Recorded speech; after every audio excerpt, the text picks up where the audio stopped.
बुशरा, बुशरा, क्या हो गया? बुशरा का बुला के लेकर आओ सजल को जल्दी। क्या हो गया? क्या काम है सजल से तुम्हें? अरे कोई काम नहीं है मुझे उससे, दिमाग ठीक करना है उसका, पागल हो गई है। अब क्या कर दिया उसने भाई? बताता हूँ, रुको। सजल, क्या है? क्यों बुलाया मुझे यहाँ? तुम्हारी हिम्मत कैसे हुई हमारे वकील से मिलने की? ओह, तुम शायद भूल रहे हो कि वो हमारा भी वकील है और लीगल अटर्नी भी है। हाँ, फिर तुम्हें उससे मिलने की क्या जरूरत थी? ना भला तो मिलने की जरूरत क्यों नहीं है? हजार काम हो सकते हैं, बिजनेस है, प्रॉपर्टी, हजार काम और हो सकते हैं। ये तो ऐसे गुस्सा कर रहा है जैसे खुदा ने खास्ता वकील से मिलकर कोई जुर्म कर दिया हो। वाह।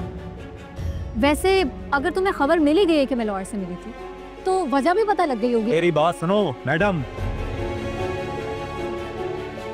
तुम जो ये करना चाह रही हो ना, मुझे बहुत अच्छी तरह समझ आ रहा है। अगर मेरे ऑफिस में दोबारा घुसी ना, तुम्हारी ये टांगे है ना, इसको तोड़ दूंगा मैं। ना तो तुम मुझे उस ऑफिस में एंटर होने से मना कर सकते हो और ना ही मुझे उस कुर्सी पे बैठने से रोक सकते हो। तुम ये फजूल की धमकियां दे सकते हो बस, जिनको मैं एक कान से सुन के दूसरे कान से निकाल देती हूँ।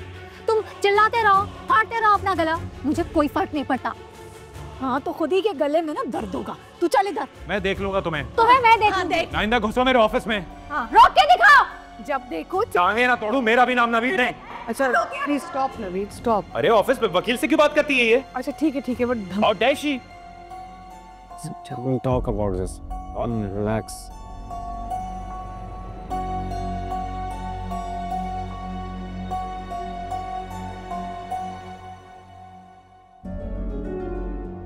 What nonsense is this? वो लड़की हमारे अटर्नी तक पहुंच गई है। बहुत होशियार निकली है, जगह जगह से हमें परेशान कर रही है। सी, आई टोल्ड यू। आपको ऐसा लगता था ना कि मैं सजल से ओवरली इंटिमिडेटेड हूँ, उसका फाहद से मिलने पे बिला वजह का इशू बनाती रहती हूँ। नाउ यू रियलाइज कि वो कितना बड़ा फितना है जो हमारे घर आके बैठ गया है। उस फितने का कुछ करना पड़ेगा। मामा, आपको अंदाजा नहीं है अगर वो ऑफिस आ गई तो कितना बड़ा नुकसान हो जाएगा। है मुझे अंदाजा। आप आज और इसी वक्त उस लड़की को इस घर से निकालें। उसका अपनी फैमिली के साथ जो भी कंसर्न है, लेकिन उसका इस घर में या ऑफिस के शेयर्स में कोई हक नहीं है। सर से छत निकलेगी ना तो पाँव खुद ही जमीन पर आ जाएंगे। अभी बहुत हवाओं में उड़ रही है ना वो मोहतरमा। लेकिन ये भी तो हो सकता है कि हम उसे इस घर से भी ना निकाल सकें। I mean, जो लड़की हमारे अटर्नी से मिलके पावर ऑफ अटर्नी बनवा सकती है, वो इस घर में रहने के लिए कोई भी जवाज कर सकती है। असद सही कह रहा है, नौशीन की सगी औलाद है, उस हवाले से तो उसका हक बनता है यहाँ रहने का। मैं कुछ कहूँ या ना कहूँ उससे कोई फर्क नहीं पड़ने लगा। आप फिक्र ना करें मामा, उस लड़की को मैं कभी जिंदगी में ऑफिस में नहीं घुसने दूंगा।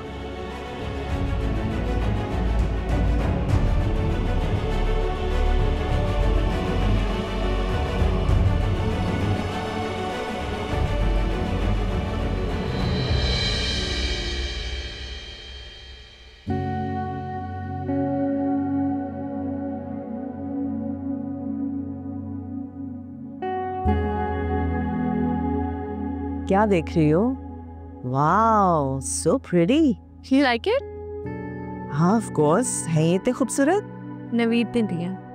अच्छा, नवीद की तो टेस्ट है ही हमेशा से बहुत अच्छी। शुक्र है उसका गुस्सा ठंडा हो गया, वरना मैं तो डर गई थी। अच्छा अब ये बताओ कि अस्मा का क्या प्लान है? तुम तो उस वक्त कह रही थी कि वो बहुत जल्द आकर डेट फिक्स करने वाली है। अब तो बहुत दिन गुजर गए, कहीं उसका मूड तो नहीं खराब हो गया? पता नहीं, मेरी ना तो उनसे बात हुई इस बारे में ना मुलाकात। मैं काम करूंगी कि मैं नवीद से पूछूंगी कर। बेटा बहुत सोच समझ कर बात करना, ऐसा ना लगे कि हमारी तरफ से कोई बेचैनी है। अच्छा ये बताओ कि ये कंगन किस खुशी में दिए गए? मतलब अब तो शादी की बात हो रही है, तो ये सब ज्वेलरी तो शादी के टाइम पे दी जाती है ना? एक्चुअली अस्मा आंटी ने जो कंगन मुझे गिफ्ट करने थे वो अनम को पसंद आ गए थे। अनम ने वो कंगन छुपा दिया और साफ मुकर गई, इसलिए नवीद ने मुझे गिफ्ट किया है। तुमने मुझे ये सब बताया नहीं? ये अनम तो ऐसी चीप हरकत नहीं कर सकती। ये तो किसी और का काम लग रहा है मुझे। और कौन करेगा मामा? बेटा, अनम को अगर कंगन पसंद ही थे तो वो अस्मा से कह देती कि उसे चाहिए। ये कोई इतनी बड़ी बात तो नहीं थी। वो तुम्हारी दोस्त है, तुमसे मांग कर पहन सकती थी। मामा ये भी तो हो सकता है कि उसने ये सोचा हो कि अगर वो सामने से मुझसे मांगेगी तो वो नीची हो जाएगी, इस वजह से उसे बेहतर समझा कि वो ये छुपा दे ताकि मुझे ना मिल सके ये। देखो ज़ैनब, मैंने तुम्हें हमेशा ससुराली रिश्तों में मोहतात रहने की ताकीद की है, इसलिए कि हम ससुराल में कितनी ही एफर्ट कर लें गैर ही रहते हैं। और इस कहानी में मुझे कुछ झूठ लग रहा है, शायद इसलिए कि मैं अनम को इतने सालों से जानती हूँ और तुम्हारी उसकी फ्रेंडशिप से मैं इतनी वाकिफ हूँ। मेरी तुमसे यही एडवाइस होगी कि तुम अभी अनम से बात ना करो। मैं चाहती हूँ कि शादी से पहले कोई इशू ना हो, क्योंकि पहले भी एक बार मसला पड़ चुका है ना। फिर एक दफ़ा शादी हो जाए तो इट्स नो प्रॉब्लम। फिर तुम अपनी जगह वहाँ बना लो और उन सबको उनकी जगह पे रखो। ठीक कह रही हैं आप, ऐसे ही करूँगी मैं।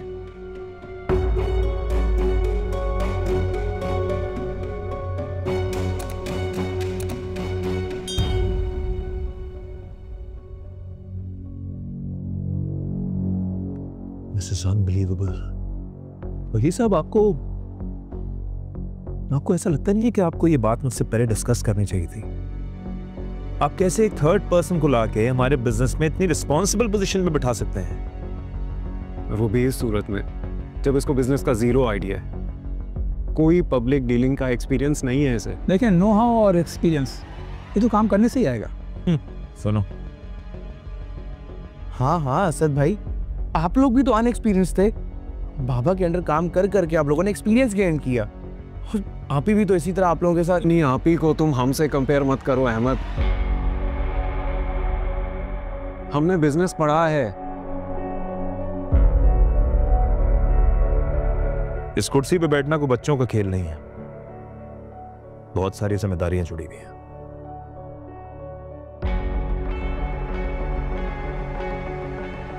और वकील साहब, आप तो ये सब कुछ जानते थे, आपको समझाना चाहिए था इनको। देखिए नवीद साहब, आप प्लीज़ नाराज मत हो। सज्जल बीबी को आप दोनों बहुत अच्छी तरह अपने अंडर ट्रेन कर सकते हैं और फिर वो आप दोनों को यहाँ सपोर्ट करेंगी। ये बात आप अच्छी तरह जानते हैं कि ये सीट आपके छोटे भाई की, लेकिन अभी वो under as.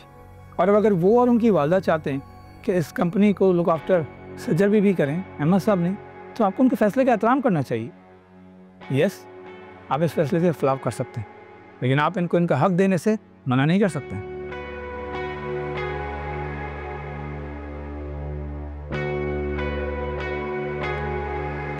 This is ridiculous.